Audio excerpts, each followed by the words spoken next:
Allô, beau groupe d'abonnés, bon matin. Bon, c'est beau soleil, j'ai un petit peu le soleil, là, je suis dans ma cuisine. Là. Je voulais faire une petite capsule vidéo parce qu'il y a quelqu'un qui m'a demandé, Annie, mon cheval parfois fait de l'attitude, va faire les oreilles dans le crin, va fouetter la queue, tout ça, comment je dois là, réagir? Vous savez mon approche, mon cheval a le droit de dire non. Mais oui, il faut se poser la question du pourquoi. Pourquoi? Est-ce que c'est un inconfort mental? Est-ce que c'est un inconfort physique?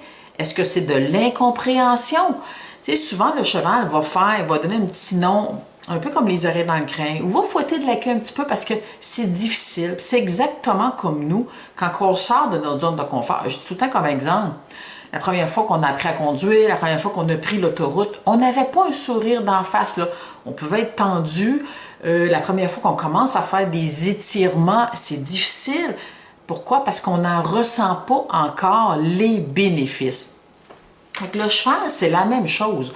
Tu sais, moi, mon but, c'est que je veux que mon cheval soit mieux mentalement, puis physiquement, je veux qu'il soit le meilleur athlète possible pour que ce soit facile pour lui de nous avoir en tant que cavalier là, sur son dos. Fait que oui, quand on va commencer à travailler certains exercices, ça peut être difficile physiquement, puis ça se peut qu'il fasse un petit peu les oreilles dans le crâne, ça se peut, oui, qu'il fouette un peu la queue, puis c'est normal. Tu sais, je veux dire, c'est sûr que oui, il faut prendre en considération, est-ce que le cheval a vraiment une douleur physique, mettons si en selle, vous avez de l'équipement mal ajusté, ou ça se peut qu'il soit un petit peu comme raqué de la séance d'hier.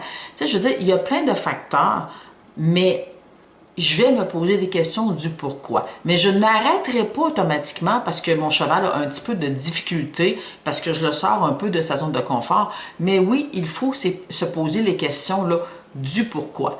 Mais moi, mon but, c'est toujours pour aider le cheval à être mieux mentalement puis physiquement. Mais oui, ça peut arriver qu'au début, le cheval, ou même juste le toucher, n'aimera pas se faire toucher les oreilles, la bouche, le ventre. Mais on s'entend-tu que c'est nous qui les apportons dans notre monde? On a une responsabilité parce que oui, il y a des grosses chances qu'on va avoir besoin de le toucher à certains endroits, quand que la vétérinaire va venir, quand que le forgeron va venir. Fait qu'il faut prendre le temps pour que le cheval soit bien dans toutes les manipulations, tout le long de l'éducation. Il faut le prendre ça là, au sérieux. Fait qu'écoute, c'est ça. Il faut vérifier si mentalement, puis si physiquement, il n'y a pas de la douleur, l'équipement, le cheval peut avoir des raideurs parce qu'on a recommencé à le travailler, même si on est allé très graduellement. Même chose avec toute la manipulation. Mais oui, mon cheval, il y a une autre chose aussi qu'il faut faire attention. Si du jour au lendemain, le cheval change d'attitude, ça allait bien une journée, puis que là, oups, il se met tout le temps à faire les oreilles dans le crâne, bien là, oui, il faut se remettre en question.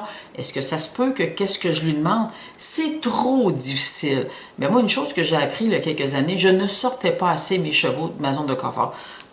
Aussitôt qu'il y avait un petit inconfort, je relâchais tout. Puis, c'est certain que je plafonnais. C'est la même chose, nous, en tant qu'humains, pour évoluer.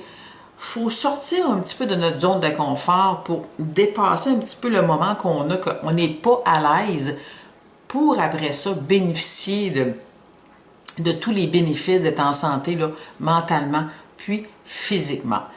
Alors, j'espère que ça répond à la question. Si vous avez d'autres questions, vous pouvez me laisser des commentaires là, sur la vidéo. Là. Bye, bonne journée!